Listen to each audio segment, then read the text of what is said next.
we have the two main men of the largest acquisition in D2C tech in our space ever, the one and only Oisin O'Connor and Aidan Thibodeaux of Recharge and Skio. We must bring these CEOs inside of the show right now. Get in here.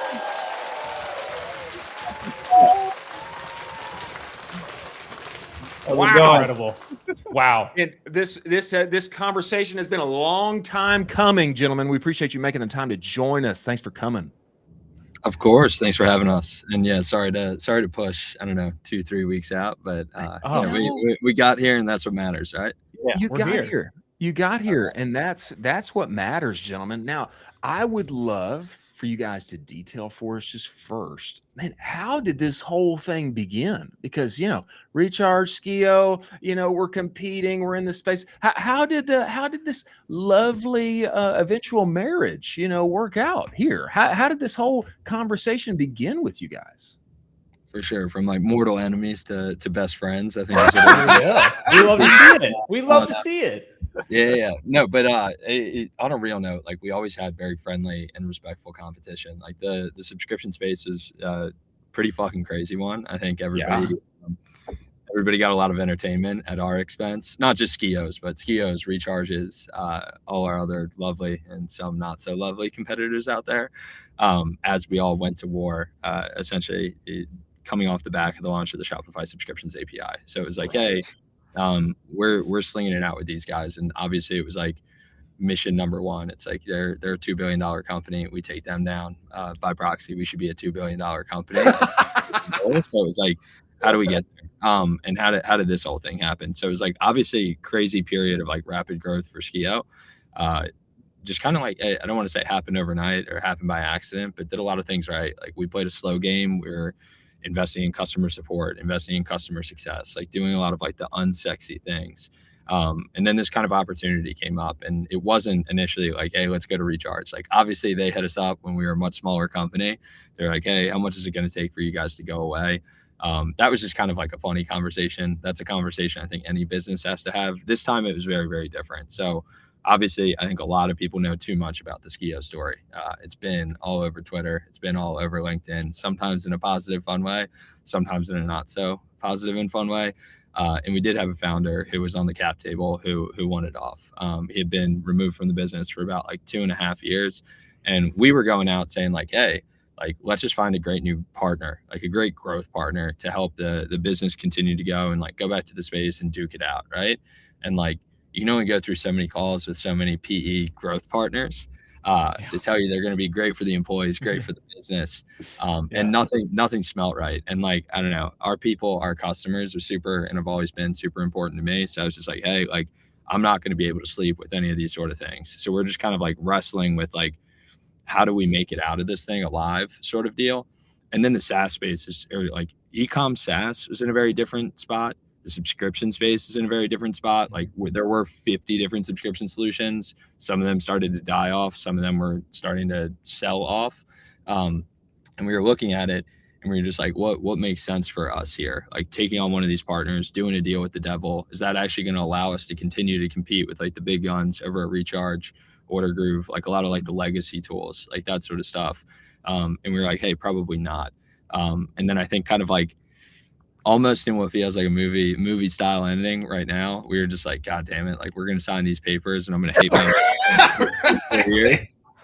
we got an email from these guys being like, yo, like we should talk. And I was like, yo, like okay. Like I didn't really like not expect it to go anywhere, but had no idea what that conversation would be like. I flew out to Santa Monica, which is where I'm sitting right now. We just had our matching phone booths built last week. Love it.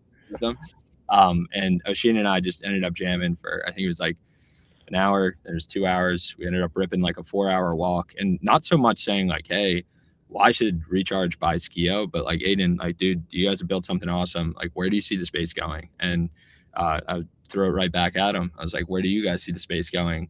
And crazy amount of similarity between the two of us. And just like AI is in the background for both companies. And we're just like, hey, what does subscriptions actually look like in the next 3 years? And I think a lot of his ideas and a lot of my ideas were very similar. We're just like, dude, instead of like, I don't know, instead of us building a feature, them building a feature, our customers being like, if you don't build that feature, we're going to churn. It would be a whole lot easier if we just kind of put our resources together and just build something that's going to be really, really fucking awesome for the merchants. And like, that was the thing, is like, they're customer obsessed, we're customer obsessed. And ultimately there was an opportunity to do something here where it was like, let's do something that's really good for Skio's customers, Skio's employees, but let's also do something that's like better for the space holistically, which is like, you haven't really seen consolidation at this level. That's why it's the biggest acquisition ever. There's an opportunity for us to like show up and do something very, very cool at a time of reinvention for, I think, everybody in the space. I love That's it. incredible. Yeah.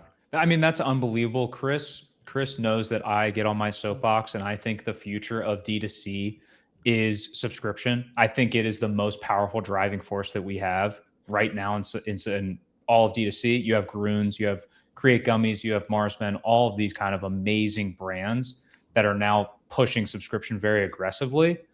What does kind of success look like from a year from now for you guys after you've had this beautiful marriage together? I mean, you've combined two beautiful companies. What does this look like a year from now, where if it's super successful? For sure. Shane, I'll take a stab, and then totally. You can pop do all on the with questions. anything I'm else you wanna cool. share. Yeah. No, I think the big thing right now is like we said, it's like merchants, and it's like making sure we listen to them. So like at first, like probably as like two gigantic tech nerds, we approached that a little bit too much from like, what features are we going to build next, and like what sort of shit are we going to do? But ultimately, like the biggest thing is like making sure that we continue to listen to merchants and build exactly what they want and show up for them exactly what we want. Yeah. And like we'll touch on that a little bit today, but probably can't go too much into detail. But like there were not as much like backlash as I think either one of us expected. Like we thought merchants like might be angry, might throw fits, anything like that. They were just like, hey, we just want to know, like, you guys have both done a great job supporting us. Like our business is going to be safe and taken care of. So we had to like quickly get on a bunch of calls, and I put out that like 18-month guarantee, which is just like, hey, not a feature, not what we thought we'd be working on in the first 2 weeks of like following the acquisition. But it was something our merchants, like, we listened, they told us we needed, and we got it out there. So shit like that. So what happens a year from now is just our merchants feel heard. Our merchants are like, hey, these guys didn't lose what made them great in the first place. They continue to listen to us. They continue to deliver on not just the best features, but like both of our companies have built a reputation for delivering the highest quality features and the highest quality experiences. The big one in the background is like, brought it up, and it's all anybody talks about. I think we were looking at a robot packages before we jumped on. It's like AI, and it's in a, like, I'll call it out. Like, we have the best data set in the room right now. So it's like, who gives a fuck? Love it. Like, you guys could jump on and Claude code some of our features right now. That's great. Nobody's going to be able to compete with our data. And you just called out Grooms, Create, like, 2 out of those 3 are sitting on us right now, including most of the other like biggest and best and fastest growing brands like Dose, Neuro. These guys have a lot of the legacy brands like Oats Overnight that we could never convince to come over to Skio. Now we're going to be able to put together the best infrastructure, but like, I think the future is going to be all about like services. It's going to be services enabled by data. So it's going to be showing people, hey, like, is my business doing good? Not just like comparing that to some dude or somebody's like edited Twitter screenshot, one of those like broccoli hair kids that's like claiming to like, that's not real. These businesses are like, dude, how are other green powders doing? Like, what are their subscription save rates looking like? And we're going to be able to deliver that to them in a way that helps them continue to grow. That means that we nailed it a year down the road. Oh, yeah. And I would double like what Aidan says. Like, one, you know, when we first heard of the Skio opportunity earlier this year, like, that was not on my bingo card reader. You know, like, Recharge was doing great. We were growing really fast. But when we met the Skio team, it was just like we had this shared vision for the space. And it felt like we're at this like crazy like inflection point where we're like, we both got it. We're like, okay, software is going to get commoditized more and more over time. What people really want is they want an amazing partner of like, how do I retain my customers, right? And we realize like that amazing partner is going to have like the best data, and then it's going to have the best team on top of it to be your partner and advise you on like, hey, how do I grow my business, right? And we all see it. Like, DTC brands are stretched really thin. They're doing a million things, and they just like want those partners to help them get to the next level. And so like now it's like us coming together. It's like we have like 80% of the data out there, right? We have over Crazy. 100 million shoppers Oh. in the United States. We have data on, right, of like how they're consuming and buying subscriptions, right? So I'm just really excited now that, you know, the last 2 weeks have been crazy bringing 2 companies together, and we're still working on that. But I'm excited with Aidan and I are just like, how do we crush the future in this AI world and being the best retention partner and use this kind of data set and also this amazing culture that we both have of like merchant first. How do we take care of our merchants? Oisin, I was surprised when I heard this. I just thought, man, this guy, surely he's just got it out for Aidan, and he's gonna crush Aidan like a bug. You know, I mean, I was, you know, but man, this makes so much sense. And I think what you said about, you know, software space changing. And the melding of software and service being more and more relevant and necessary, I think is totally the case. And you know, a lot of times I've found on the buyer side, on the brand side, you know, at the end of the day, I kind of just want to like. Of course, the tech's got to be there. I mean, it's got to be there. But I mainly just want to like the person that I'm talking to and working with. You know, and I find that really compelling that you bring this up. Well, I mean, like the tools are going to matter less and the people matter more, right? It's like, this is my partner, right? And like, that's so, but I also like, we always had a good, healthy competition, but I would say of like all the solutions out there, like I always deeply respected the Skio team.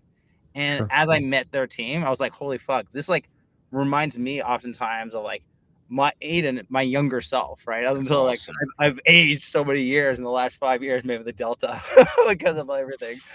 But like the culture and the team is so aligned, you know? And then I think like, you know, yeah, like we think about competition, but I think more we think about the merchant, right? And the mission is first of like, how do we empower these merchants? So I don't know. That's where I got excited when I got to meet Aidan. It was like, hey, that helps speed up that mission, and let's do that. That's incredible. I mean, Oisin, you have been in this space for forever. You are 10 plus years in this space. How have you seen D2C and e-commerce change over those 10 years? Because that is historic. I would consider you one of the first OGs within the space. I would put you right there with kind of Toby, all of the OGs in the space. How have you seen this thing evolve?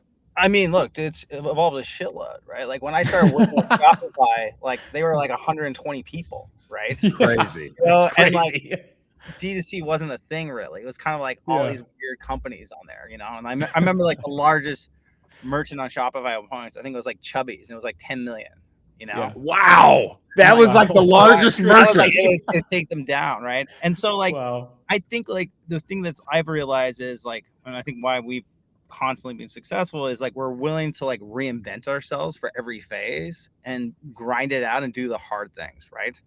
And always have that like that North Star of like what doesn't change, which is like, we're here to empower merchants. We're really to help these entrepreneurs and builders build great businesses. And what is like, as the world changes, how can we do that better, right? And I think with AI is like, you know, our merchants want us to like figure out, okay, cool, how do you leverage this new technology to make me sell more stuff, be more successful, right? Retain more customers, right? And so I don't know, that's like probably what I've just seen like multiple stages, and I could probably talk for hours on all the stages over the last 14 years. Because I mean, Recharge has been around for 11 years, but I did an agency and I did like 8 different apps before Recharge. So I kind of saw it before too. But yeah, so I'm excited for this new phase with Aidan here, you know, the AI phase. Tell me this. I find the point about the data set that you guys have available, it's so compelling. It's so compelling. And I remember when this announcement came out, you guys just, you know, sprinkling like what's going to be available, what's coming, all of the things. I think I remember something about like, I'm going to say like, hey, I want my customers to stop churning on month 1. What do I do? And then you guys would have some kind of answer. Am I remembering correctly? I mean, it sounded like magic. It sounded like magic. That's the dream. And that's exactly what we're trying to do here. It's like what we found is like essentially as more and more of this like rolled out and the requests came in, merchants wanted to see exactly what you just asked for there. And we were like, hey, we actually don't have the data at our disposal. And they were like, well, just look at everybody else's like cancel rate. Look at why they're canceling between order number 1 and order number 2, and kind of take this and apply those insights to my account. But what we found is like even between like supplement accounts, that's way too broad of a category. Like the way those subscribers subscribe is going to be completely different. So what we found is like, hey, we actually need tons and tons of data to start to inform these things. And when we do that, like, yeah, we're gonna start high level, because there's no point in like jumping into the more nuanced shit and like what you're describing. We call a magic trick. The magic trick, if we can't like nail the basics, right? So like what you're gonna see first is just like data brought to our merchants in a really big way. So we're gonna say, hey, couple amazing data with amazing people and an amazing platform, and bring that down. So it might be something like, hey, here's how you're performing against all other powders. Or the merchant's going to be able to go in and say, like, I don't just want to see powders. I want to see other people selling creatine. I want to see juicy and fish oil, that sort of stuff, and put that together. But then the big piece that like we don't want to overlook is like a lot of like what I saw back at Klaviyo was like, Klaviyo is an amazing tool. Could have done anything for like anybody's account. The death of like all great software is that people use about 20% of it. So what we saw at Skio is like, hey, you pair that great software with like your account reps that get managed in our shop or mentioned in our Shopify reviews.